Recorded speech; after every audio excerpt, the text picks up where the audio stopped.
एक समय एक काशी में एक दामोदर नाम का एक बिजनेसमैन था। दामोदर नाम का एक सेठ था और वो भगवान का बहुत ज़्यादा भक्त था, श्रद्धालु था। सभी देवी देवताओं के जैसे हम हिंदू हैं और जिस प्रकार हम हिंदू धर्म होने के नाते दंत कथा लोक वेद के आधार से जो पूजाएं करते थे, वो सभी देवी देवता तो विष्णु जी, श्री कृष्ण जी, शंकर भगवान, देवी हैं, इन सब की मूर्तियां आदि रख के अपनी जहाज में, उसका एक जहाज चलता था। पहले इन दरियाओं के अंदर भी जहाज के माध्यम से व्यापार किए जाते थे। तो ऐसे समुद्र में भी, समुद्र जैसे दरिया समुद्र में गई, समुद्र के साथ साथ फिर दूसरी दरिया को पकड़ कर वो दूसरे जगह जाते थे। ऐसे समुद्र को भी कुछ क्षेत्र में पार करते थे।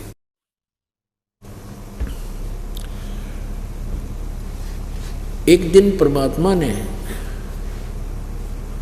परमात्मा कबीर जी सत्संग कर रहे थे।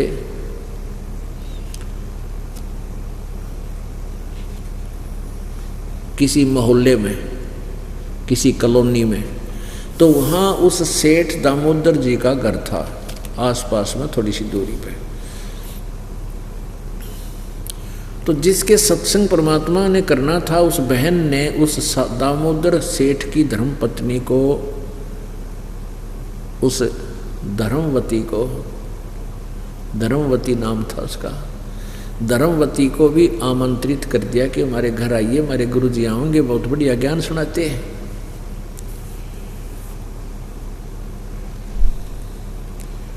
तो वो लड़की ने, वो बहन थी जो धर्मवती, दामोदर सेठ की पत्नी, वह सत्संग सुनने चली गई। और सत्संग सुनने चली गई तो वहाँ परमात्मा ने ज्ञान दिया। अपने आत्माओं, आपको उदाहरण दिया कई बार कि एक घर में एक सदस्य नाम ले रहा है, दो ना ले रहे। एक घर में दो सदस्य नाम ले रहे हैं, तीन नहीं ले रहे। एक घर में तीन सदस्य नाम ले रखा, एक नहीं लेता इस दास से। तो ये क्या कारण है कि वो परमात्मा ने उदाहरण दिया है कि जैसे एक कोयल होती है, कोयल, और कोयल अपने अलग से घोंसला बना के बच्चे पैदा नहीं करती, अंडे नहीं देती, क्योंकि ये काग नहीं छोड़ते, उसने खा जाते हैं, कौवे खा जाते हैं। तो वो क्या करती है कोयल, जब वो ये देखती है कि जिस किसी मादा कौवी ने समझ ले अंडे उत्पन्न कर रखे हों और वह कहीं इधर उधर अपना पेट भरने के लिए जाती है, आहार करने के लिए, तो पीछे से उसके घोंसले में अंडे उत्पन्न कर देती है कोयल। अब जो कौवी वापस आती है, मादा कौवा, तो वो देखती है कि 4 अंडे हो गए। अब वो पहचान पाती नहीं मेरा कौन सा है, नहीं तो वह गिर दे नीचे, ठाके या खा ले उन्हें। तो उसका इनो डर रह के तेरा अपना ना खराब हो जा। तो उन सब के सब को वो परिवर्ष कर देती है, सब के सब का वो उनको से देती है, बच्चे बना देती है। और बच्चे जब बन जाते हैं तो वह मादा कोयल जिसने अपने अंडे उस घोंसले में छोड़े हुए हैं, उसके पिछाड़ बनाते कौन से तेरे हैं, एक सा रंग होता है।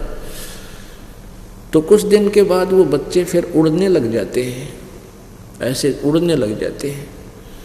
थोड़ी देर गए उड़ के, फिर वापस आ गए, फिर उड़ कर गए, फिर वापस आ गए। तो वह देखती रहती है कि अब ये पूरे परफेक्ट हो गए बच्चे चारों। तो वह फिर दूर बैठ के अपने बच्चों को कैसे लेती है अपने पास, कैसे बुलाती है, दूर बैठ के आवाज़ लगाती है कुहू कुहू की। जो कोयल वाले बच्चे होते हैं ना, वो ऐसे देखते हैं, क्योंकि उनका तो अटैक करती है वो वाणी आवाज़, तो तुरंत उड़ कर अपनी माँ की आवाज़ की तरफ चल पड़ते हैं। अब वो मादा कौवी कुछ दूर तक उनके पीछे भागती है, मेरे बच्चे गए गए। फिर वह कोयल फिर और आगे चली जाती है, वहाँ जाकर कुहू कुहू करने लग जाती है। तो फिर वो बहुत दूर चले जाते हैं, तो वो कभी वापस आ जाती है, कहीं तेरे वो दूसरे बच्चों का कोई हानि ना कर दे, उनको छोड़ देती है। तो पुण्यात्माओं, वो काग आड़िया कहता असर नहीं, वो काग वाले बच्चा कहते असर नहीं उस वाणी का, और कोयल वाला का हो गया। तो ऐसे ही परमात्मा कबीर जी अपनी पुण्यात्माओं को ऐसे ही जगह पर जन्म देता है, और जब वो थोड़े से समझण जोगे हो जाए ना, फिर अपनी वाणी बोलते हैं। दास ने गांव-गांव में नगर नगर में जाकर या कोयल की वाणी बोली, परमेश्वर की वाणी का वहाँ प्रचार किया। जो कोयल के बच्चे थे बस उसी समय गेर लाग लिए, और आज तक अटल हैं। और उसी घर के मनमाने 2 सदस्य ना लाग रहे, वही बीबी उनका दिमाग चाटे बकवाद करे, क्योंकि वो काग के थे, वो काल के हैं।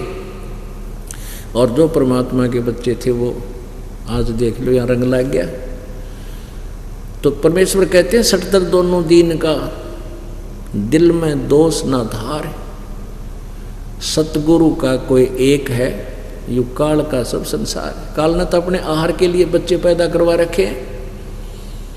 जैसे गीता जी अध्याय नंबर 7 के श्लोक नंबर 12 में कहा कि ये तीनों गुणों के भाव से जो कुछ भी उत्पन्न, जो कुछ भी हो रहा है उसका मुख्य कारण मैं हूँ, उसका निमित्त मैं हूँ। वो मुझसे ही हो रहे हैं ऐसा जान, लेकिन मैं इनमें नहीं, ये मुझ में नहीं। क्योंकि रजगुण ब्रह्मा से संतान उत्पत्ति ये काल के लिए, सतगुण विष्णु से हमारे एक दूसरे मोह ममता की सती थी, ये भी काल के लिए यहाँ रोक के रखे। और भगवान तमगुण शिव जी से हमारा संहार करवा देना, ये भी काल के लिए। तो कहते हैं जो परमात्मा कबीर जी की शरण में आ गए, उनका असर हो नहीं सकता, वो काल के जाल में रह नहीं सकते, उन पर काग का यानी काल का असर नहीं हो सकता। तो एक का सत्संग सुना था उस बेटी ने, दामोदर की पत्नी ने, धर्मवती ने सत्संग सुना, परमात्मा ने विचार व्यक्त किए थे। और वो ब्रह्मा ये विष्णु शिव जी शंकर की कति कट्टर पुजारी थे वह सेठ जी। परमात्मा ने उस दिन सत्संग सुनाया और कहा भाई 2 दिन की गुजरान जगत में है, आज तुम्हारे पास सब कुछ है, संपत्ति है, सेठ हैं, कल को पैसा हमारी मृत्यु हो जा के साथ चलेगा। तो इस प्रकार के काफ़ी उदाहरण दिए परमात्मा ने। उस बेटी का दी सास, और फिर ये कहा भाई गुरु बिन माला फेरते, गुरु बिन देते दान, गुरु बिन दोनों निष्फल हैं, चाहे पूछो वेद पुराण। अब वह बेटी नाम तो किसी गुरु को तो बना नहीं रखा था, लेकिन साधना बहुत करती थी। फिर उसको पता चला गुरु बिना तो सारी वे व्यर्थ हैं। परमात्मा कबीर जी ने समझा था कि राम कृष्ण से कौन बड़ा, उन्हों भी गुरु कीन, और 3 लोग के वह धनी गुरु अज्ञाधीन। कहते राम कृष्ण को तो आप बड़ा मानते हो, यहाँ का सुप्रीम मान रहे हो तुम्हारी अपनी सोच से, और उन्होंने भी गुरु बनाए। वशिष्ठ मुनि को श्री रामचंद्र जी ने गुरु बनाया, और दुर्वासा जी को श्री कृष्ण जी ने गुरु बनाया। संदीपनी जो थे श्री कृष्ण जी के अक्षर ज्ञान के गुरु थे, जैसे टीचर होया करें। आध्यात्मिक ज्ञान के गुरु दुर्वासा जी थे। तो उस बेटी का समझ में आ गया भाई सचमुच गुरु तो बनाना चाहिए। अब उसके सामने एक समस्या आ गई बेटी का, उस धर्मवती का। उसने अपनी सहेली से कहा बहन मैं तो नाम लूँगी, मैं तो नाम लेना चाहती हूँ, कल न जीवन मेरा जीवन मृत्यु होगी तो जीवन नहीं रहा था, क्या करूँगी मैं। और परमात्मा कहते थे कि मेरी शरण में आने से तुम्हारी अकाल मृत्यु होगी, वह भी नहीं होगी, यह गारंटी देता हूँ।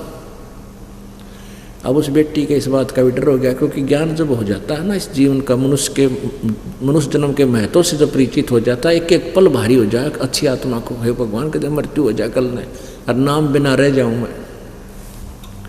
उसने अपनी सहेली से जो उसके जिसके घर में सत्संग हो रहा था उससे कहा बहन मैं नाम लूँगी। वह बोली आजा गुरु जी के पास चल, नाम ले ले। मेरे सामने एक समस्या आ गई। क्या कि मैं कोई भी कार्य अपने पति से के पीछे से नहीं करती, उसकी आज्ञा के बिना मैं कोई कार्य नहीं करती। और मैं असमंजस में फंस गई बहन के नाम मैं लेना चाहूँ, मेरी तो रात भी ना कटे, कल दिन भी पूरा ना हो मेरे पे, अब इसका समाधान कैसे हो। और पति की आज्ञा मैंने मिली नहीं, मैं नहीं चाहती कि कोई ऐसा समस्या आवे मेरे को। कहने लगी इसका समाधान था, फिर गुरुजी बताओगे, चल उनके पास चलते प्रार्थना करें। उसने सारी कहानी बता दी। परमात्मा ने कहा बेटा, ना तो तेरे पति के साथ तेरा जन्म होया और ना ही तू गेल मरेगी। अपने पति की प्रत्येक बात का तू पालन कर, लेकिन अपने जीवन के फैसले में, सौदे में किसी से सलाह लेने की जरूरत नहीं। अपने जो भक्तिहीन प्राणी थे, अपने जीवन की तू खुद जिम्मेवार है। और अपना नाम ले बेटा, कल किसने के बेरा कल मृत्यु होगी, तेरा पति कौन सा तेरा गेल मरेगा।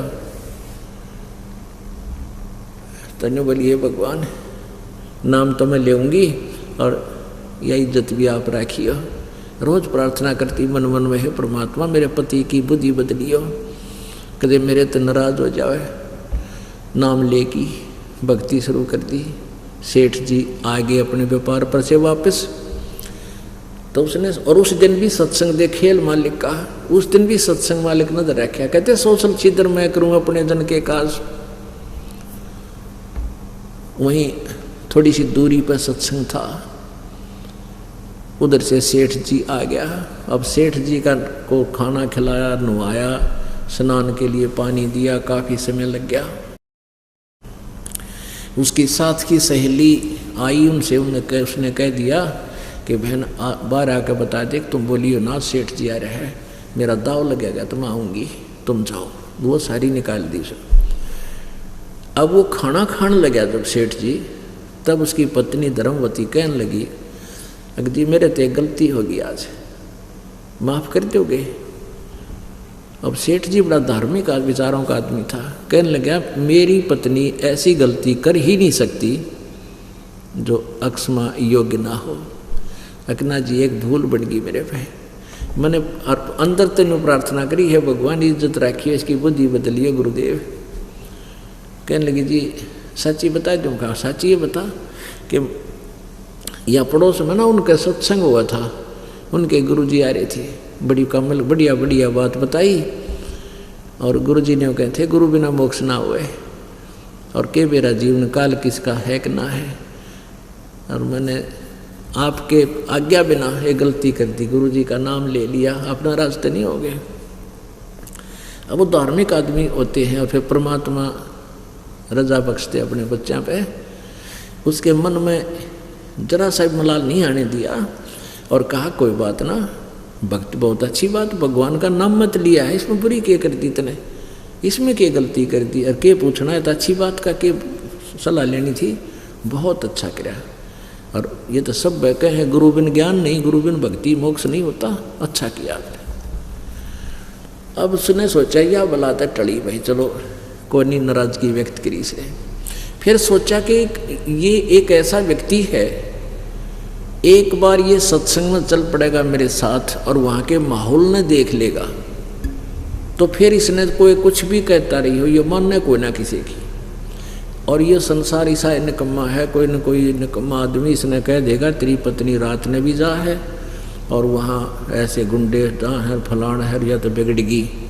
तो उसने सोचा इसका ये समस्या हल हो जाए, मेरी गेल एक बार चल पड़े उस सत्संग में, नाम तो लो चाहे ना लो, पर वहाँ का माहौल देखा हो एक बार यूँ।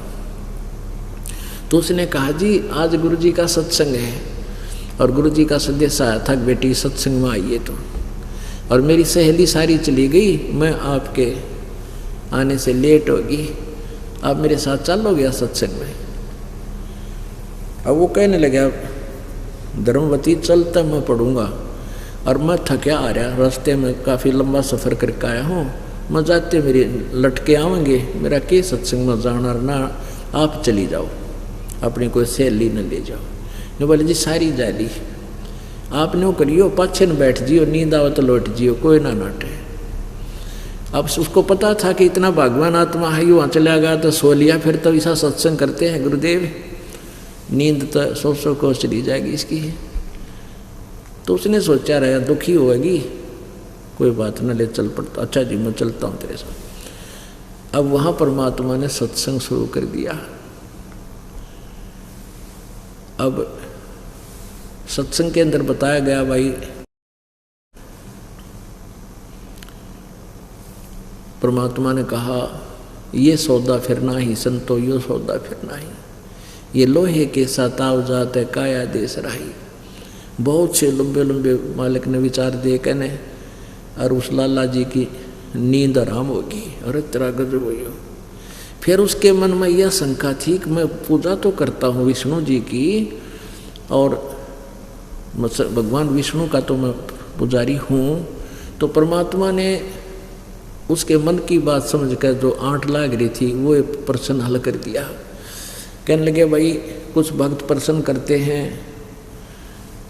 परमात्मा ने सारी सृष्टि रचना सुनाई कि ऐसे ऐसे हम वहाँ से आए थे, ब्रह्मा विष्णु महेश की उत्पत्ति ऐसे हुई है, और ये 3 लोक के भगवान हैं, ये कर्म में जैसा कर्म करोगे वैसा ही फल देते, क्योंकि उस समय परमात्मा ऐसा मोटा मोटा सा ज्ञान दिया करते थे ऐसे स्थान पर कि भी ब्रह्मा विष्णु महेश तो जैसा तुम कर्म करोगे वैसा ही फल देंगे, आपके भाग्य में कोई आपत्ति है तो ये टाल नहीं सकते, वैसा ही देना पड़ेगा, वैसा ही ये भोगते हैं, स्वयं भी भोगते हैं।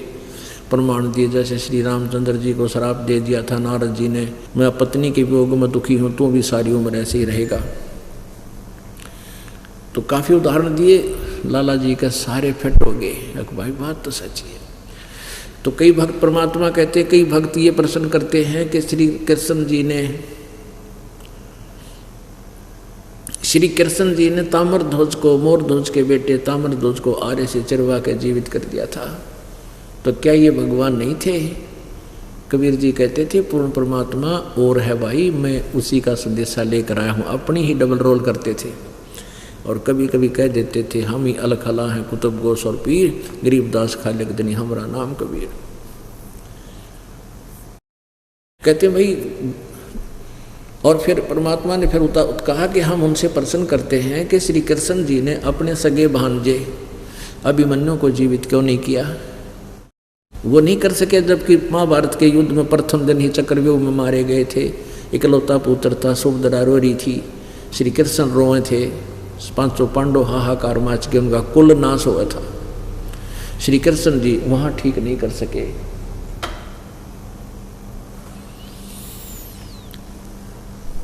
उसको जीवित नहीं कर सके। कारण क्या था कि मोरध्वज राजा के पुत्र ताम्रध्वज की आयु शेष थी, उसको तो एक जा करके बीच में उसकी कटवा करके जीवित कर दिया। इतनी इनके अंदर पावर है, लेकिन उम्र नहीं बढ़ा सकते, कर्म के दंड को टाल नहीं सकते, और अभिमन्यु का की आयु शेष नहीं थी। अब यह बात खटकी, और कहते हैं कोयल के बच्चे और काग के इतना अंतर हो से, एक के चोट से धारिया जिन मिलन दाचा। उसी समय अपनी पत्नी से कहने लगा भगवान मैं तो नाम लूँगा। तो वो कहने लगे जी गुरु जी से मैं बात कर लेती हूँ, आज ले लो नाम, बड़ी अच्छी बात। तो परमात्मा के पास वो लड़की गई कि ऐसे ऐसे आपका भगत आया था जी, और मैं ले आई थी तो बड़ो बुला के, और आपने बड़ी दया करी, आपकी कृपा से इसके मन में कोई दोष नहीं आया, मैंने इसे स्पष्ट बता दिया। तो ये कहने लगा बहुत अच्छा किया, तेने नाम ले लिया तो बहुत अच्छी बात, परमात्मा आपने ही इसकी बुद्धि बदली है। और अब ये नाम लेने की कह रहे हैं। परमात्मा बोले बुला बेटी, बुला लिया। हाँ भाई सेठ जी नाम ले होगा, कहाँ जी उपदेश लूँगा। बात सुन ले भाई, गुरु जी की भक्ति करे ना जब, और देवता की पूजा ना चलती, वह सारी घर सारी मूर्ति उठानी पड़ेंगी जहाँ तू पूजा करता है। अन्य देवता की पूजा नहीं करनी, केवल एक परमात्मा की भक्ति बताऊंगा, वो साधना कर, और गुरु जी के अतिरिक्त किसी में आस्था तेरी होनी नहीं चाहिए। तो सेठ जी ने बोला जी मैं सौदा करना जानता हूँ, व्यापारी हूँ, मैंने खूब समझ लिया ज्ञान आपका, एक नंबर का ज्ञान आपका। और मैं भी व्यापारी हूँ, सौदागर हूँ, कच्चा काम नहीं करता मैं। आज के बाद आपके अतिरिक्त दास किसी ने नहीं पूछेगा, मेरा नाम दे दो। परमात्मा ने कहा था नहीं होता, तुम लाला जी हो, बिना ठेके चारों तरफ हाथ मारा करो, कदे फिर गड़बड़ कर दे काम ने। हक नहीं, बिल्कुल नहीं होगी। आपका दास आपका प्रत्येक आज्ञा का पालन करेगा। अब उसके कुछ लेकर नाम चला गया और समुद्र के अंदर जहाज लेकर चल पड़ा। वहाँ उसने एक कक्ष बना रखा था जहाँ पूजा करता था, सभी देवताओं की मूर्तियाँ तो भर रखा था। वो कमरा ठाडा फुल चारों तरफ चमका रखी थी। ब्रह्मा विष्णु जी की, शिव जी की, रामचंद्र जी की, देवी की, भैरव भूत सब की ला रहा था। जाके सबसे पहले वो सारी मूर्ति जल प्रवाह कर दी। एक कबीर जी का हाथ से बना हुआ चित्र वहाँ मिलता था, बना देते थे पहले, बहुत अच्छे चित्रकार होते थे, वो मिलता था, वो ले गया। सारा कमरा खाली करके एक मालिक का ला कर चित्र और जो मंत्र दाता ने दिए थे ये शुरू कर दिए, भक्ति करे, आरती करे उनकी वाणी की, जैसे बता रखे थे। अब दूसरे दो सेठ थे, वो कहने लगे रहा क्या हो गया, तो मेंटल हो गया क्या सेठ जी, इतने सारे ब्रह्मा जी, विष्णु जी, शिव जी, सारे की मूर्ति तारे के हटा दी, और एक ये कौन है। वो भी जानते थे कि ये कबीर जुल्हा, अरे ये दान की पूजा करने लग गए तुम, भगवान छोड़ दिया, हनुमान छोड़ दिया, हैं श्री कृष्ण छोड़ा तने, तेरी बुद्धि भ्रष्ट होगी, तेरा नाश होगा। तो वो कहने लगे भाई अब मेरे बीच में मत आओ, तुम आप अपनी भक्ति करो, मैं अपनी करूँ, मैं अपने जीवन का मैं खुद जिम्मेवार हूँ, तुमने भाई इसमें सलाह देने की जरूरत को ना। अब वो उसकी हंसी करने लगे, ने आ गया कबीर, आजा कबीर। वो बोला, वो अपना क्या बोला, उन्हें 10-15 नालायक, वो चलता रहा। वापस आ रहे थे सौदा भरकर, बिजनेस करके कोई सामान ले रहे थे, उनके बच्चे भी साथ थे, क्योंकि 2-2, 3-3 महीने लग जाते थे कई बार दूसरे लंबे टापू पर जाने के लिए। तो आते समय उनका सामान साथ में, 2-4 के बच्चे भी साथ में। क्या हुआ, समुद्री तूफान आ गया। समुद्री तूफान आ गया काफ़ी दूरी से, और देखा तो वही समुद्री तूफान कैसा होता, जैसे आंधी उठकर चल पड़ा ना, धूल, इस प्रकार पानी उठकर चल पड़ता 30-40 फुट ऊंचे तक ऐसे, और नो पूरी स्पीड आता है। अब उनको जहाज चालक को पता होता है कि बात बिगड़ने वाली होगी, उसने अलर्ट कर दिए कि वो समुद्री तूफान आ गया है, और इतना तेज तूफान है शायद ही हम बच पाएंगे। एकदम सबकी हाहाकार मच गई, अब अपने देवता ने याद करें, लेकिन वो काफ़ी दूर से वो आता हुआ तूफान बढ़ता ही नजर आए। और परमात्मा, वो कबीर जी का शिष्य जो थे दामोदर जी, आराम से बैठे। अब परमात्मा जो करेगा वो गलत कर ही नहीं सकता, परमात्मा गलत कर ही नहीं सकते। तो वो दूसरे सेठ कहने लगे रहे, लाला जी, सेठ जी, राम दामोदर है, तूफान आ गया और सारे मरांगे, सारे रोआ बुरी तरह। भाई तेरा क्या हो रहा, तू कभी डरता नहीं है। ने बोला भाई डरूंगा जब भी मरूंगा, ना डरेंगे तो अभी तारा तो है ही नहीं, भगवान ने इतनी लिख रखी होगी अपनी, और क्या। कहने लगे रहे तो भी अर्ज कर ले अपने गुरु जी तय। अब वो कहने लगा सेठ जी कि भाई तेरे हनुमान जी गदा ले रहे, श्री कृष्ण जी सुदर्शन, श्री राम जी तीर, और भाई और भी तुम बड़े बड़े देवता मानते हो, और मेरा तो एक गरीब सा दुल्हा है, मेरा तो गुरु जी भगवान सब कुछ यही है। फिर ये क्या कर पाओगे जब तुम्हारे ये नहीं कर पा रहे। तो आज आ ही रही होगी अपनी मृत्यु। तो सेठ वो दूसरे थे, वो कहने लगे लाला जी अब मजाक ना करें, कति नाश हो गया और मर गए, तुमको अर्ज कर ले। ने बोला बस तुम बैठ जाओ, थारी अर्ज फेल हो ली, कति हो ली मारी तक, तो बैठ जाओ सारे। अब बैठा क्यों करे, नु के बैठा जा से। तो खड़े हुए दामोदर जी और अपने गुरुदेव से कहा, हे परमेश्वर, हे गुरुदेव, आशा तो है नहीं बचने की, लेकिन परमात्मा मन ने इनका आगे आपकी घनी महिमा सुना रखी है कि पर मेरे गुरुजी ने उसका इतना लाभ दे दिया, उसको इतना लाभ दे दिया, उसको ऐसे मौत बचा दी। और आज मुझ नीच के कारण, हो सकता है मेरे पर इतनी भक्ति ना बनी हो दाता आपकी जो आज हमारी मृत्यु टल सके। मुझ नीच के कारण दाता आपकी महिमा कम होगी।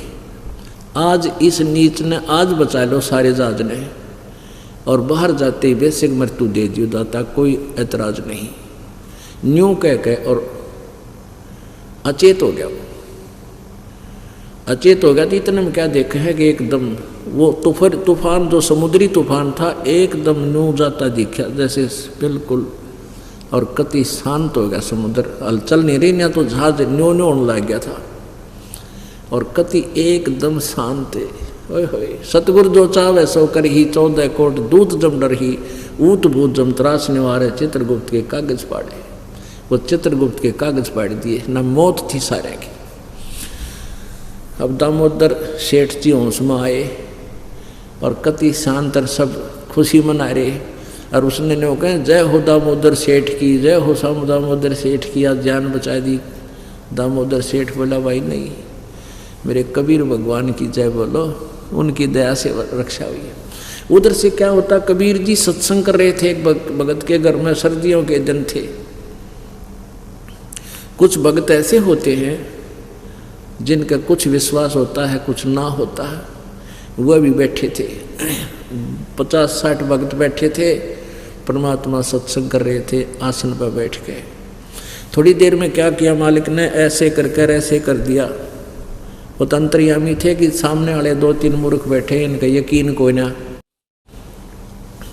उनका छिट्टे लगे। तो और भक्तों का भी लगे। भक्तों ने पूछे गुरुदेव क्या हो गया आपको, आपका तो सारे केस भीज गए पानी में।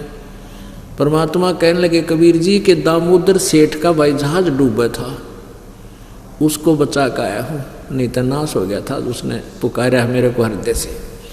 तो और ना किसी का जच्चिया बात, किसी का ना यकीन हुआ।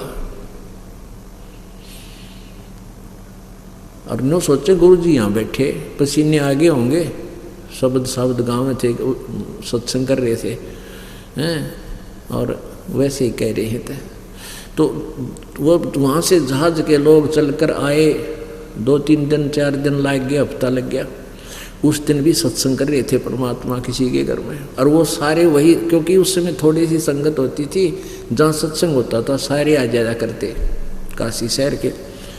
तो उस दिन भी सत्संग कर रहे थे परमात्मा।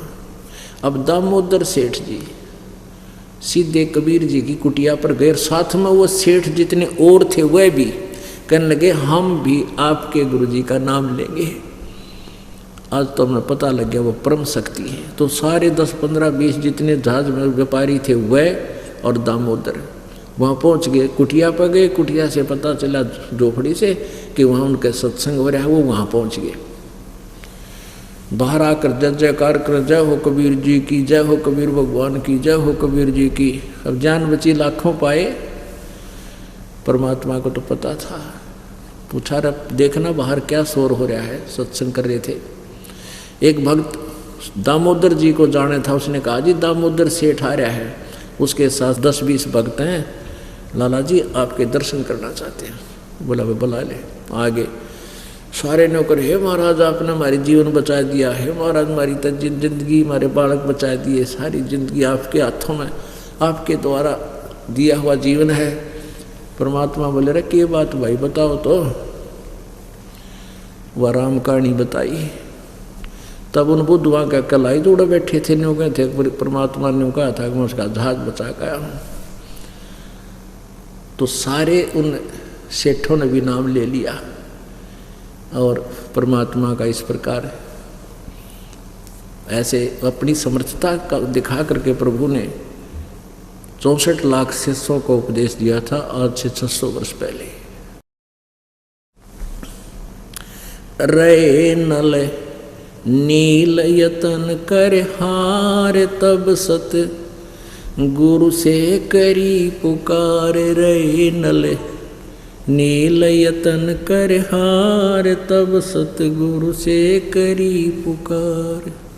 जासत रेखा लखी अपार, सिंधु पे सिला तराने वाले। जासत रेखा लखी अपार, सिंधु पे सिला तराने वाले। धन धन सतगुरु सत्य कबीर भक्त की, पीड़ मिटाने वाले भक्त की।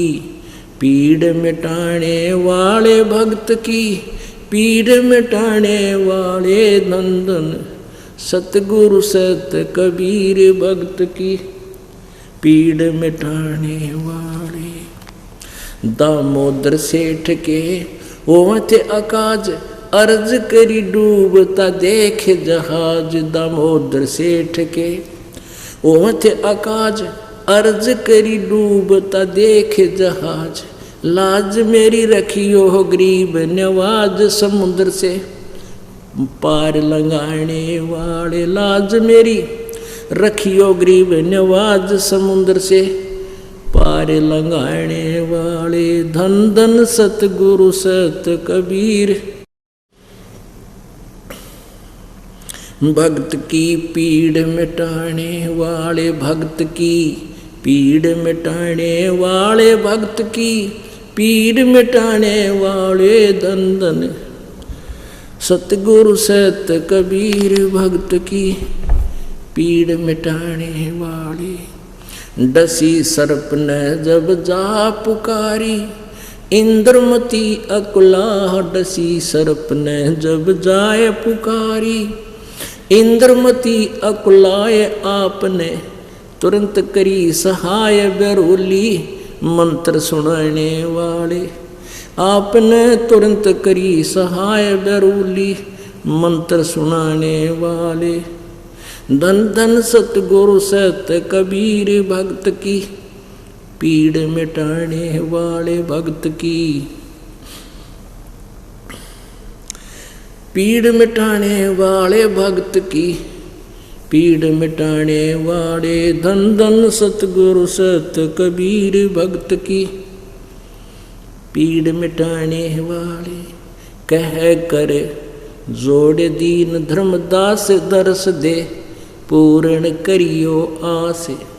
कह कर जोड़ दीन धर्मदास, दर्श दे पूर्ण करियो आस। काटियो जन्म मरण की तरास, सत्य पद प्राप्त कराने वाले। मेटियो जन्म मरण की तरास, सत्य शब्द प्राप्त कराने वाले। धन धन सतगुरु सत्य कबीर भक्त की, पीड़ मिटाने वाले। सत साई।